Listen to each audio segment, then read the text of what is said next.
J'aimerais commencer par vous dire déjà que cette vidéo, j'ai eu à la tourner, mais je pense qu'elle était invisibilisée sur la chaîne et je pense que vu qu'elle est très importante, je voulais la reprendre pour pouvoir vous montrer à quel point c'est indispensable de pouvoir déterminer son objectif, de pouvoir déterminer son orientation qu'on aimerait avoir après le bac. C'est très décisif. Donc si vous connaissez une personne qui est en train de passer le bac en ce moment ou qui aimerait se réorienter, je vous conseillerais de lui partager cette vidéo là, ou même si vous avez déjà fait votre choix, pour pouvoir vous conformer dans votre choix, je vous invite à suivre cette vidéo jusqu'au bout pour pouvoir vous permettre de pouvoir bien suivre votre projet de vie, de pouvoir réussir dans votre vie. Donc c'est parti pour cette vidéo.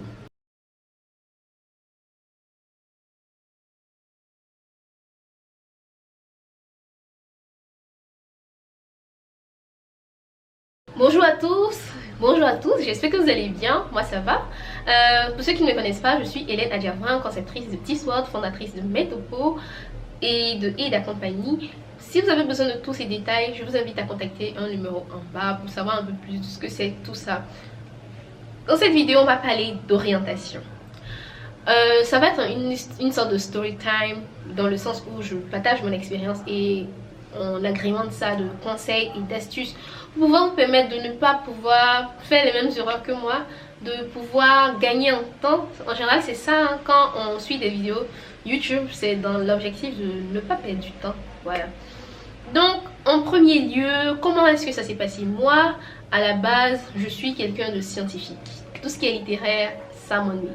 J'aime les sciences, j'aime les mathématiques et je savais qu'après le bac, je ne voulais pas me mettre dans une filière littéraire. Ça, c'était clair pour moi. Il y a certaines personnes qui sont entre les deux. Elles ont peur, par exemple, des sciences, donc elles se disent qu'elles vont aller vers les lettres.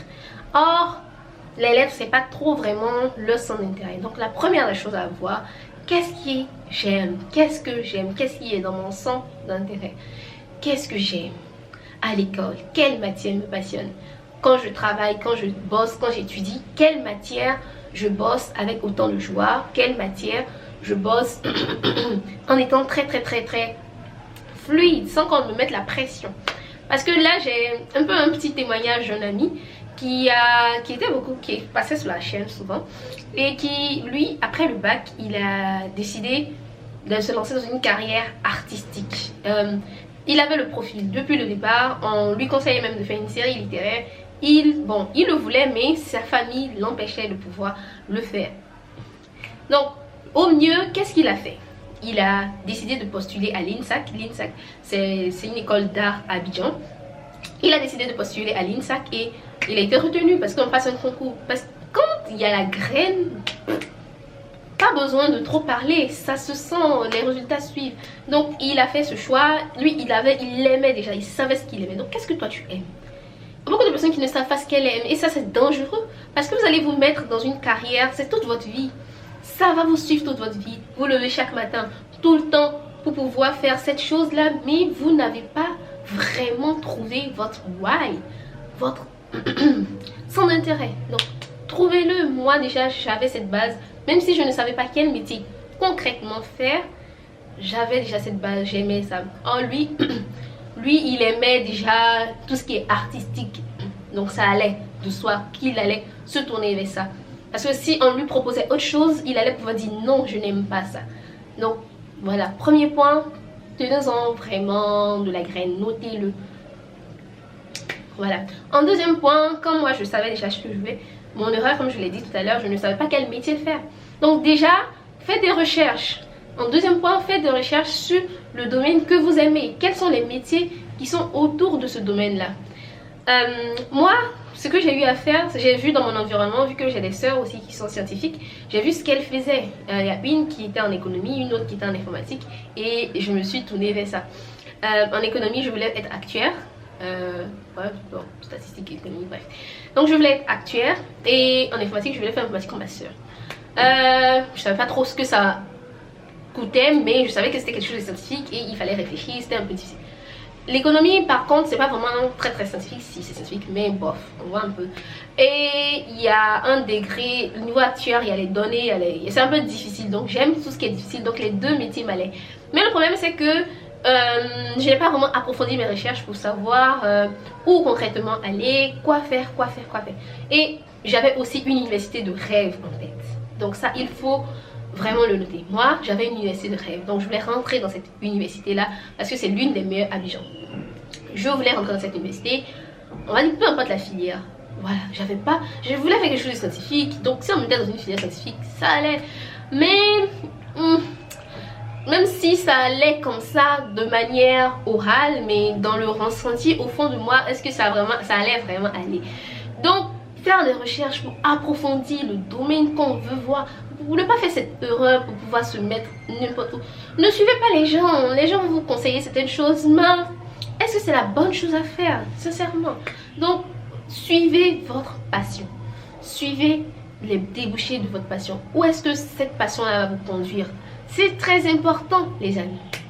En troisième lieu, moi, qu'est-ce que j'ai fait? Donc, vu que j'avais une université de rêve, donc je voulais absolument aller là-bas. Donc, depuis la classe de seconde, je travaillais pour entrer dans cette université. Donc, je me suis dit, donc je dois aller là-bas. Et les différentes filières qui pourraient m'aider à atteindre mes objectifs. Dans l'université, il y avait les classes préparatoires commerce et classes préparatoires technologie. Donc, j'ai postulé pour ça, pour pouvoir passer les concours pour pouvoir être actuaire ou informaticienne.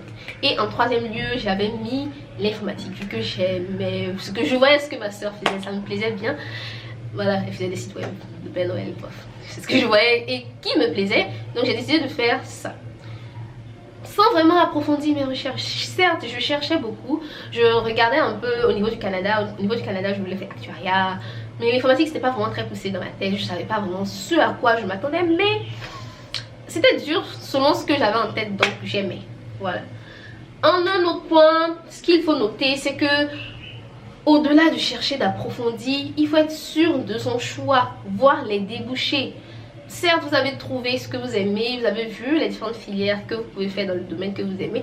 Voyez enfin le cadre dans lequel vous allez le faire et les opportunités que vous aurez quand vous allez sortir. Donc moi, au final, j'ai fait des études en informatique. J'étais pas vraiment contente parce que bon, je savais pas ce qui m'attendait. Voilà. Je savais pas ce qui m'attendait. Voilà, est-ce que c'est ce que je voulais vraiment faire? Mais bon. Donc, j'étais pas vraiment contente, mais quand j'ai commencé les cours, c'était un peu difficile, c'était bien. Juste que j'aime ce qui est difficile. J'aimais ce qui est difficile, donc j'ai commencé les cours, j'ai bossé. Parce qu'il faut bosser, j'aimais bosser, mais j'avais pas encore trouvé de stratégie de boss adaptée aux nouveaux systèmes. Parce que moi, je suis un type de personne qui prend du temps à s'adapter et qui doit établir des stratégies pour pouvoir aller plus vite. Donc, quand le temps d'analyser pour établir les stratégies, le train ça court. Donc c'était un peu lourd pour moi, mais après quand je me suis habituée, quand j'ai pu établir les stratégies, ça a glissé. Et en fin d'études, j'ai pu obtenir la meilleure note quoi. Voilà. Donc ça c'était important pour moi. J'avais des idées en faisant cette filière, ça m'ouvrait les portes parce que c'est quand même une filière très intéressante qui tourne des perspectives pour pouvoir créer de la valeur aux gens sans grands moyens. Voilà, ça j'aimais bien cet aspect. J'avais pensé à créer une application de couturier, j'en parlais hier à un ami. Créer une application pour les couturiers parce qu'ils ne respectent pas les délais. Bon, j'avais beaucoup de plans en tête. Donc j'apprenais des langages Python. Parce qu'en classe on n'a pas fait Python, donc j'ai appris Python moi-même. Et mon stage je l'ai fait en Python Odoo, donc bof. Voilà. Et mon PFE c'était de faire un logiciel pour pouvoir gérer les patients. Donc c'était un truc médical vu qu'avant au primaire je voulais te laisser. Bref. Donc pour dire qu'en informatique on peut vraiment se dépasser, on peut vraiment toucher tous les domaines. Donc ça m'a fait un point. Donc je voulais continuer en informatique mais aller vers la donnée. Donc quelque chose d'encore plus. Donc c'était un peu trendy à l'époque. Donc pour aller vers la donnée, il y avait une école dans mon université que vous connaissez tous, INTHP, qui venait d'ouvrir, mais on disait d'attendre 1 an avant de postuler. Bon, c'était un peu particulier. Bon, on dirait que le Seigneur ne voulait pas que j'aille là-bas, c'est ce que je dirais. simplement. Donc, bof, j'ai zappé. J'ai pas fait l'examen, j'ai rien fait. Et j'ai décidé d'aller voir sous d'autres cieux parce que c'est ce que la plupart des gens de ma classe ont fait. Aller voir sous d'autres cieux, qu'est-ce qu'il y a là-bas. Et vu que j'aime l'aventure et que j'aime ce qui est difficile, j'ai décidé d'aller vers l'Allemagne. Voilà. Donc ça, c'est un peu ça mon parcours après le bac. Et ça a été important. Mais quand je suis arrivée en Allemagne, tout a basculé. Pas que j'aime plus l'informatique, j'aime l'informatique, mais les mêmes branches, les mêmes filières, non. Je ne me vois pas continuer comme ça. Je ne me voyais pas continuer comme ça dans les mêmes branches. Parce qu'en Allemagne, il y a plus de perspectives. Certes, les informaticiens sont recherchés, mais j'ai compris avec l'Allemagne que il faut vraiment faire ce qui est au fond de soi. Parce que chaque personne est appelée à une mission. Chaque personne est appelée à faire quelque chose, à accomplir quelque chose de précis sur cette terre. C'est en Allemagne que j'ai découvert ça. Parce que la plupart des Allemands, les jeunes, ils changent facilement de filière. Ici, c'est comme en Côte d'Ivoire, c'est comme un non-sens. Comment tu vas changer de filière? Mais c'est pas possible. C'est pas possible que tu puisses changer de filière. Mais si tu te rends compte que au cours du parcours, c'est pas vraiment ta mission de vie, parce que c'est des études, c'est pas c'est un élément qui va te suivre toute ta vie. Et si tu ne le fais pas bien, sincèrement, je suis désolée, mais ce sera trop fatigant. Donc ça c'est ça. Donc l'Allemagne, ça m'a aidé à pouvoir me réorienter, plutôt d'orienter mes choix, puisque l'informatique, on va dire, c'est très général comme étude.